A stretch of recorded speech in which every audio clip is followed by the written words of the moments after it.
Tiene la palabra el señor diputado Gastón Cosia. Muchas gracias, señor presidente. En primer lugar, quiero agradecer a la bancada del Partido Nacional y a los coordinadores de bancada de todos los partidos que posibilitaron realizar este homenaje, al presidente de la Cámara y a los funcionarios que hicieron posible también el mismo, y a los asistentes, especialmente al decano de la Facultad de Veterinaria, que está aquí presente. Nos honra la presencia de Carlos Julio Pereira, a quien agradezco especialmente también aquí su presencia, y también a las personas que están allegadas a esta problemática desde las organizaciones de protección de los animales, algunas de las cuales están aquí hoy en las barras. Debo detenerme en una consideración política antes de comenzar este homenaje. La presente ley es una ley propuesta por el Poder Ejecutivo en 1912, bajo la presidencia de don José Valle y Ordóñez.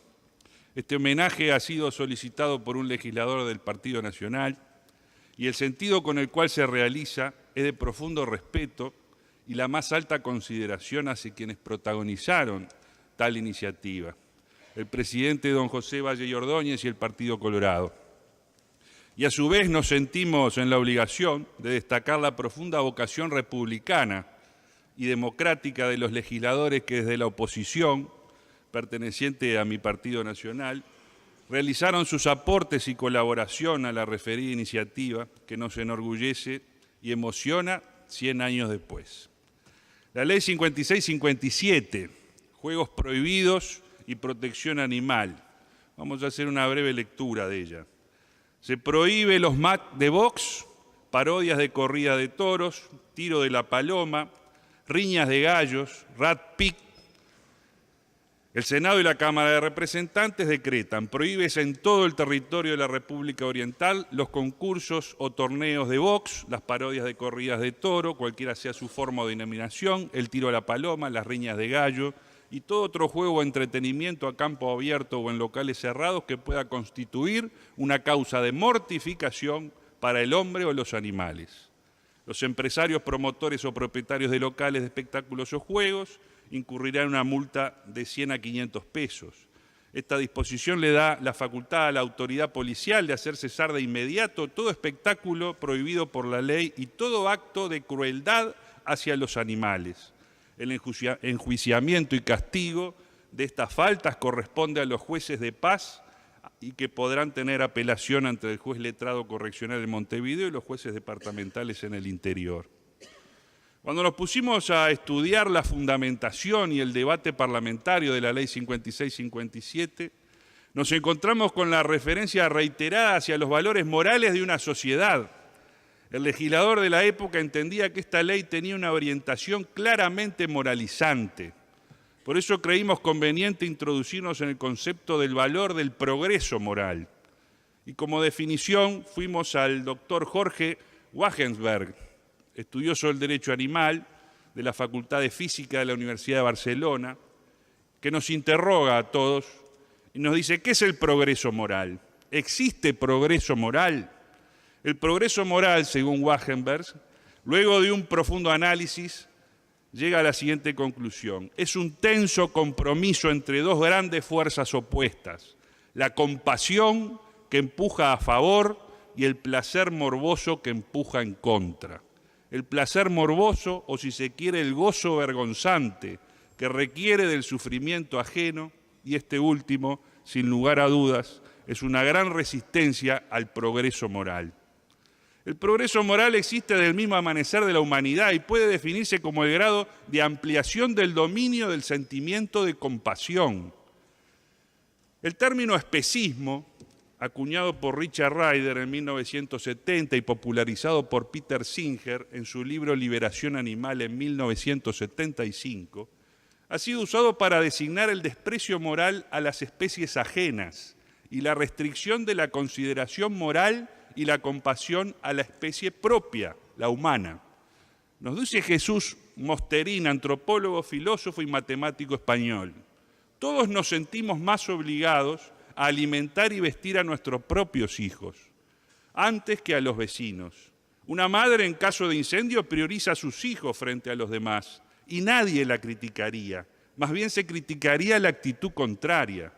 No hay nada que objetar a un familismo moderado que se limita a preferir los miembros de nuestra familia mientras se respeta a los demás.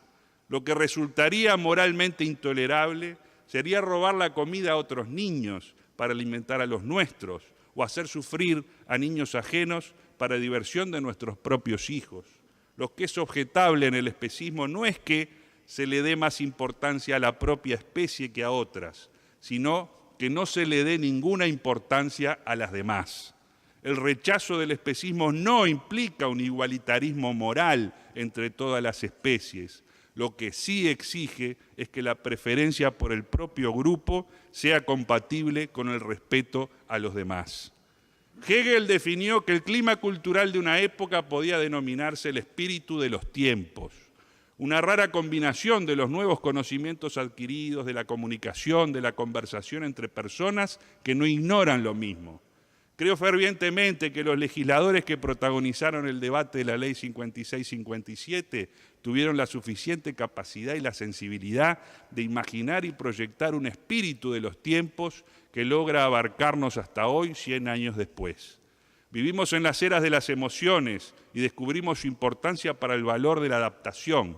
La inteligencia emocional es uno de los conceptos que más ha impactado la manera de entender el ser humano en las últimas 2 décadas. Psicólogos neurocientíficos han demostrado lo fundamental de las emociones a la hora de relacionarnos. La declaración de Cambridge sobre conciencia animal de julio del 2012 marca un nuevo paradigma. Los animales no humanos poseen los sustratos neuroanatómicos, neuroquímicos y neurofisiológicos de estados conscientes. La evidencia indica que los seres humanos no son los únicos que poseen los sustratos neurológicos necesarios para generar conciencia. La empatía nos permite llegar a los otros desde las emociones para entenderlos mejor. Estamos programados para conectar con todo lo que está vivo y nos rodea. Es el mecanismo que nos permite ponernos mentalmente en el lugar de los otros, para acceder así a sus sentimientos y emociones. Gracias a ella podemos comprender las situaciones que otros viven, sin necesidad de vivirlas nosotros mismos. Esto lo define Pablo Herreros, presidente de la Asociación Española para la Investigación y Divulgación de la Conducta Animal y la Evolución Humana. La Ley 56-57 introdujo 2 conceptos de enorme importancia, innovadores y fundadores de doctrina jurídica, y que son objeto de condena moral en su época, hace un siglo: la mortificación y la crueldad hacia los animales. El debate doctrinario abre un abanico de nuevas interpretaciones sobre el bien jurídico tutelado a partir de estas nuevas definiciones que el legislador incorpora en el 18. El aspecto que nos indica el jurista argentino Zaffaroni. Un primer grupo en la jurisprudencia mayoritaria concibe el maltrato animal como ilícitos contra y entre los humanos, pero hay una parte minoritaria, por ahora, que entiende que el bien jurídico protegido es el del propio animal. Aunque nos parezca raro, de todo esto hablaban nuestros legisladores hace 100 años, con mucho menos conocimiento y evidencia científica, pero con muchísima erudición, intuición e intelecto. La tradición de nuestro ordenamiento jurídico adopta con respecto a los animales el estado jurídico de cosas en propiedad, derivado de la configuración romana de propiedad y plasmado en el Código Napoleónico. Este ha sido el criterio predominante en Latinoamérica. Sin embargo, esta concepción se ha roto en fechas recientes en países europeos, en coherencia con dictados y orientaciones de numerosas normas, directivas y protocolos de la Unión Europea que indican la nueva condición jurídica de los animales como seres sensibles. El Tratado de Funcionamiento de la Unión Europea, en su artículo 3, establece que la Unión y los Estados miembros tendrán plenamente en cuenta las exigencias en materia de bienestar de los animales como seres sensibles. Austria, Alemania, Suiza, Cataluña, Francia, Portugal han transformado sus códigos civiles, han modificado sus constituciones y califican a los animales no como cosas, sino como seres sensibles. Sin ser juristas, ni mucho menos, al análisis de la Ley 56-57 del 18 y también la Ley de Protección Argentina, podemos compartir con Zaffaroni que nuestra legislación también reconoce al animal como titular de un bien jurídico en el delito de maltrato, asignándole el carácter de sujeto de protección en su vida y bienestar. Así lo establece la Ley 18471 del 2009, el artículo 1 dice: esta ley tiene por fin la protección de los animales en su vida y bienestar. Vamos un poco a los antecedentes de la ley 56-57. Atravesaba nuestro país en la segunda década del 900 profundos cambios por esas fechas. Uruguay tenía 1.400.000 habitantes, había aumentado en un 40% su población en 10 años, producto de un flujo inmigratorio creciente que había cambiado el escenario político y social de la época. En el 16, la población urbana era de un 80%. En Montevideo vivían 380.000 personas. En el 1908 se estimaba que el 60% tenía habilidades de lectoescritura. Regía la Constitución del 30 y había una hegemonía política del Partido Colorado, luego de las revoluciones nacionalistas del 97 y del 3. José Valle y Ordóñez había sido presidente en 2 oportunidades y se estaba cumpliendo la presidencia de Feliciano Viera. En este contexto hay un hecho trascendente desde el punto de vista de la política nacional, que fue la elección para Asamblea Constituyente del 16, y un país con nuevos equilibrios estaba naciendo. La Guerra del 4 no estaba lejos y hubo que hacer un acuerdo, una comisión de acuerdo constitucional para reformar esa Constitución, en donde participó el Partido Nacional y el Partido Colorado, llegando a un acuerdo, y sus protagonistas fueron Washington Beltrán y Juan Antonio Güero, que redactaron ese texto definitivo. Protagonistas también del debate parlamentario de la ley 56-57. Los problemas del país eran variados y diversos, pero sin embargo, y pese a los enfrentamientos y pasiones de la época, también era posible construir acuerdos. La respuesta es una sola a todos estos desafíos. Los parlamentarios de la época estaban profundamente consustanciados con el progreso moral de la República. Las primeras normas de protección de animales en Inglaterra datan de 1822. En Estados Unidos se fundaba en 1866 la Asociación Americana para la Protección de los Animales. En Buenos Aires la Sociedad Argentina de Protección Animal en 1879. Y en Uruguay en 1888 nace la primera Sociedad Protectora de Animales. Sarmiento, Mitre, Albarracín en Buenos Aires ilustraban sobre sus principios en materia de defensa del derecho animal. Y eso impregnaba en Uruguay a los jóvenes y a todo el desarrollo que en esa época había de la ilustración y del pensamiento. Albarracín, como presidente de la Sociedad Argentina de Protección Animal, impulsa en Buenos Aires legislación muy novedosa, 29 incisos describiendo los actos punibles contra los animales. Uruguay también fue pionero en muchos aspectos. En 1888, Uruguay fue el primer país latinoamericano en prohibir las corridas de toros. Esa prohibición tuvo también algunos destacados iniciadores en materia de lo que era el concepto y los proyectos al respecto. Uno de ellos fue Juan Carlos Gómez, allá por 1850, influido claramente por Sarmiento, a la vez presidente de la Sociedad Protectora de Animales de la Argentina. A mí me interesa hoy destacar una fundamentación que no es común, que mucha gente no conoce, por la cual en Argentina se prohibieron las corridas de toros, en 1856, pero solamente en lo que era el territorio de Buenos Aires. Y dice así Sarmiento en 1883: el pueblo soberano representado por el director Pueyrredón en el 18, en representación del soberano constituyente y a órdenes del general Nicolás de Bedia, mandó arrasar la Plaza de Toros, única que existía en el virreinato y continuaba existiendo en las Provincias Unidas del Río de la Plata.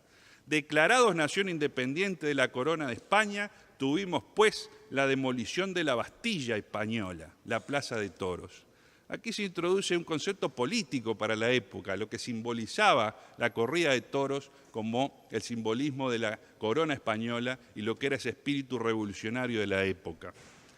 Las gestiones de empresarios privados en el Uruguay hicieron que, pese a la abolición y a la prohibición de las carreras de toros, las mismas se transformaran en corridas de parodias, en donde los animales no se mataban y se utilizaban dispositivos para proteger sus cuernos.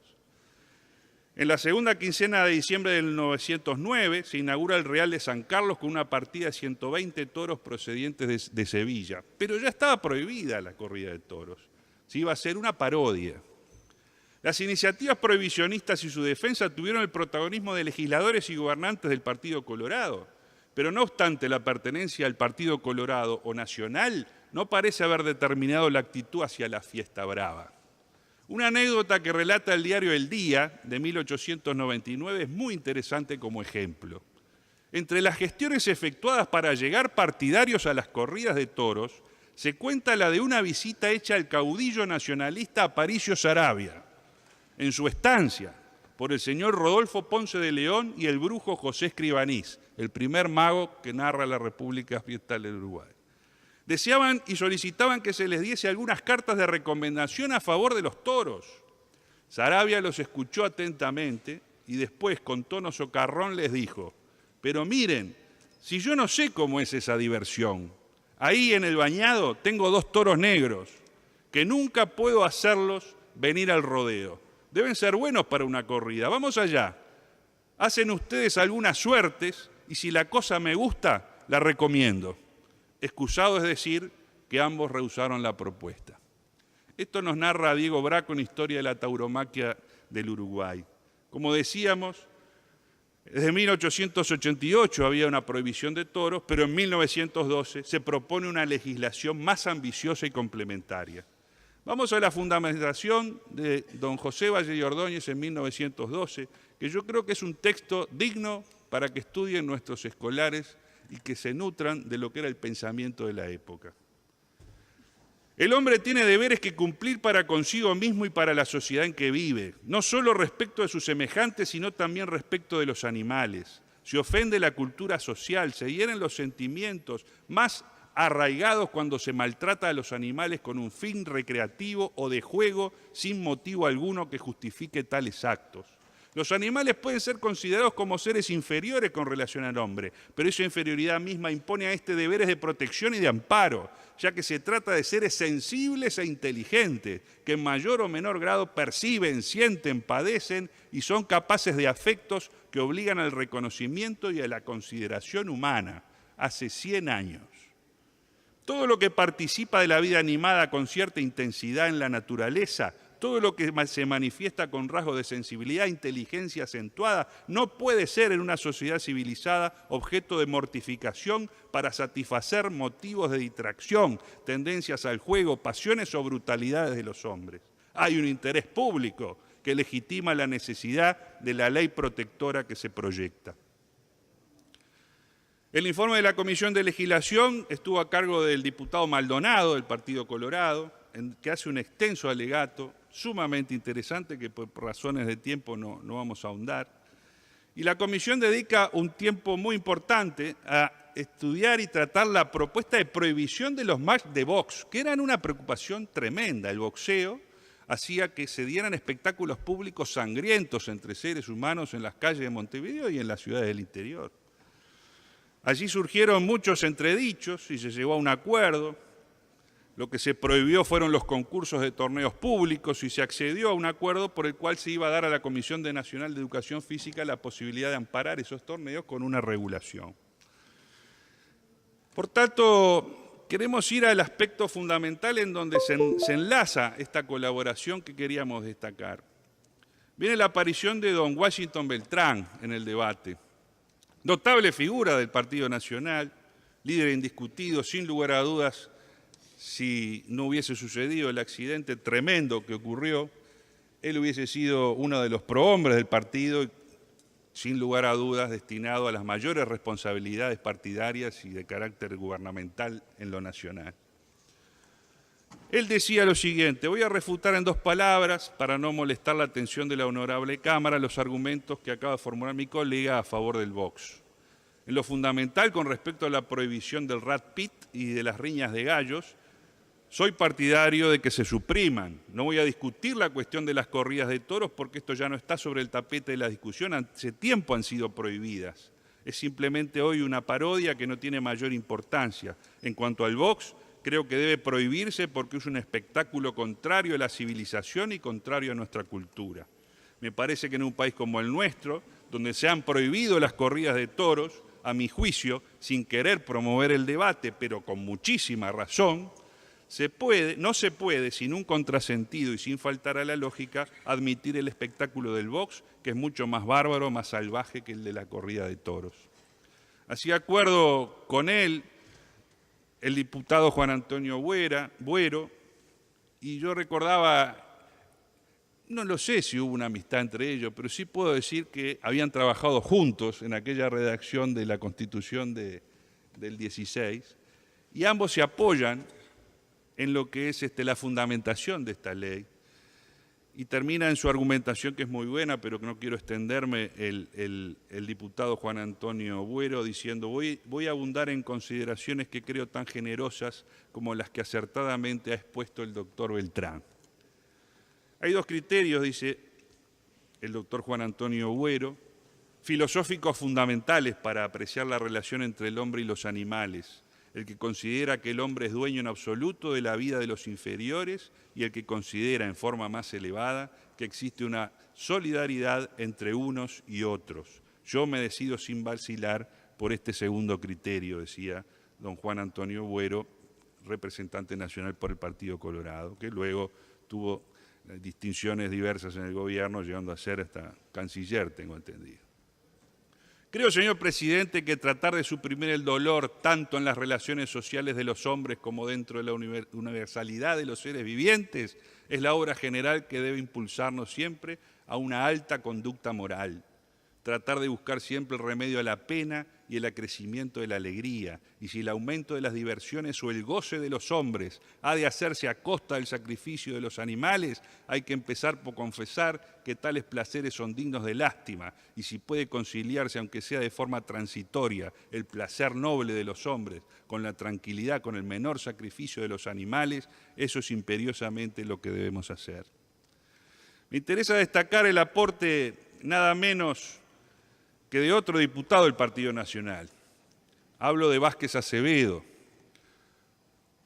nada menos que quien fuera rector, pedagogo, fiscal, senador, que modificó los artículos 2 y 4 de esta ley, con aportes muy importantes y que hacen referencia a cosas que tenemos que traer hasta nuestro tiempo.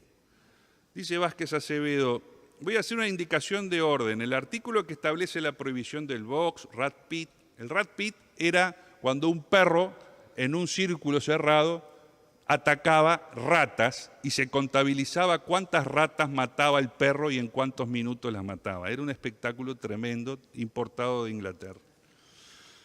Bueno, como decía entonces Vázquez Acevedo, no consigna pena o sanción alguna, como viene formulado, de manera que puede muy bien suceder que en un lugar oculto se realicen impunemente algunos de estos espectáculos. Propongo en consecuencia que diga lo siguiente: los empresarios o promisores de los espectáculos o juegos que este artículo se refiere incurrirán en una multa de 200 a 500 pesos. Y también propone un artículo 4 que dice: el enjuiciamiento y castigo de las faltas, lo mismo que todas las faltas comprendidas en el libro 3 del Código Penal, corresponderá a los jueces de paz su sanción respectiva.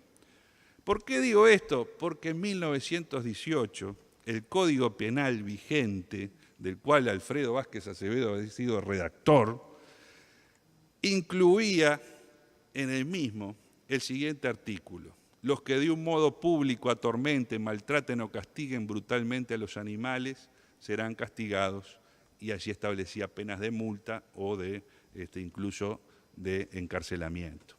Vázquez Acevedo entonces le da una noción jurídica a la redacción y no podemos no compararlo con nuestra situación actual. Las modificaciones sucesivas del Código Penal han hecho que hoy nuestro Código Penal no tenga una figura contra el maltrato de los animales. Quiero terminar con los compromisos de la actualidad, señor presidente.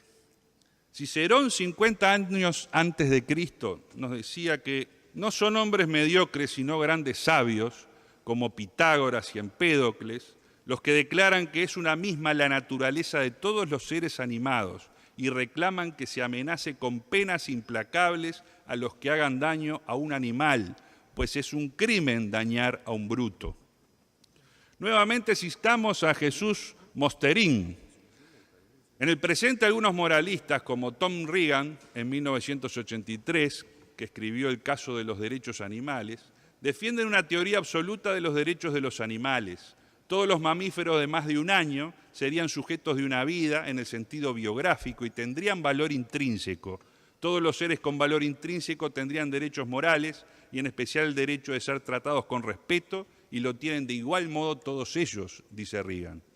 Cada vez más seres humanos sentimos indignación moral por el trato cruel hacia los animales y cada vez somos más los que sentimos compasión por estas víctimas inocentes. Nos solidarizamos con ellas y exigimos que se introduzcan en la legislación que regula nuestra sociedad normas que impidan tales actos de crueldad. Todos los animales sensibles, capaces de sufrir, tienen derecho a ser tratados con respeto y a no ser torturados ni sometidos a crueldad. Uno de los lugares comunes en el debate del derecho animal es el que nos pretende llevar al terreno del extremismo, a las posiciones absolutas, el descrédito a veces por la incomprensión. Aún hoy se manifiestan actitudes agresivas y muchas veces intentando ridiculizar a todo el que intenta avanzar en el concepto del derecho animal. El derecho animal es la continuación natural en la evolución de los derechos humanos. A tales efectos, vamos a compartir una reflexión de Valerio Pócar, jurista italiano especialista en derechos humanos y bioética. En nuestra cultura, la acción que provoca sufrimiento o daño puede ser considerada suficientemente justificada si está considerada en los límites representados por los derechos humanos. Parece inevitable que fruto del contraste irreductible de intereses, que los humanos inflijan sufrimientos, incluidos la muerte, a otros seres vivientes, animales y plantas. Tal sufrimiento debe ser el mínimo posible. Debe tratarse de un sufrimiento basado en una justificación proporcional a la lesión de interés de una parte y al interés tutelado de la otra. Concluye Pócar que el criterio de la justificabilidad y de la razonable proporcionalidad entre el interés tutelado y el sufrimiento infligido para tutelarlo, esencia íntima de los derechos humanos, no solo es extensiva a la relación entre los animales y los humanos, sino que constituye un estatuto mínimo para los derechos de todos los seres vivientes. Concluimos que la Ley 56-57 proporcionó durante muchos años una herramienta normativa de gran impacto y aplicación. Fue concebida al momento de legislarse con un sólido respaldo en el Código Penal. Permitió acción directa de carácter persuasivo, represivo y condenatorio, en donde se establecía claramente la potestad y los roles de acción de la policía y los mecanismos judiciales que quedaban claramente definidos. No contar con una norma de carácter penal al día de hoy es una clara deficiencia de nuestra legislación. Surgen algunos reclamos. En el 83 se hizo una excepción en el año 35 para que en Colonia se pudieran llevar adelante corridas de toros, la cual fue abolida por la Ley 18471 del 2009. Por lo tanto, hay quienes dicen que los artículos 3 y 4 de la Ley 56-57 podrían ser aplicables, aquellos que dicen de la intervención policial inmediata para poner fin a los actos de crueldad hacia los animales y sobre todo la que indica la acción de jueces y juzgados en materia de maltrato y crueldad animal. Será materia de debate en Buenos Aires de hace más de 10 años también. Todos los colegios de abogados de Argentina tienen una sala de derecho animal. Agradezco especialmente la presencia del decano de la Facultad de Veterinaria. Necesitamos que la academia se comprometa en la discusión de estos temas, la más alta discusión. La provocación que hoy estamos haciendo es para que se genere el debate académico en nuestras instituciones académicas.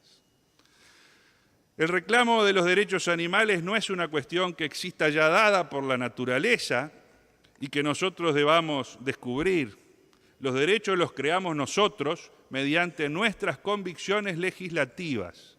No debemos preguntarnos qué derechos tienen los animales hoy, sino qué derecho queremos que tengan y qué estamos haciendo para lograrlo. De regreso al concepto del progreso moral de Jorge Wagensberg, dejamos planteada su propuesta de contrato contra el maltrato animal que nos parece muy movilizadora. Primero, no divertirse a costa del sufrimiento de un ser vivo. Segundo, procurar que el sufrimiento ajeno sea siempre el mínimo posible. Tercero, el progreso moral se mueve por compasión, por lo que conviene no reprimir este sentimiento, ya sea hacia seres humanos o a cualquier ser vivo en general. Cuarto, revisar continuamente las creencias y tradiciones y no dudar en descartarlas si descubrimos que ya no son compatibles con el conocimiento inteligible y vigente de la realidad que nos toca vivir.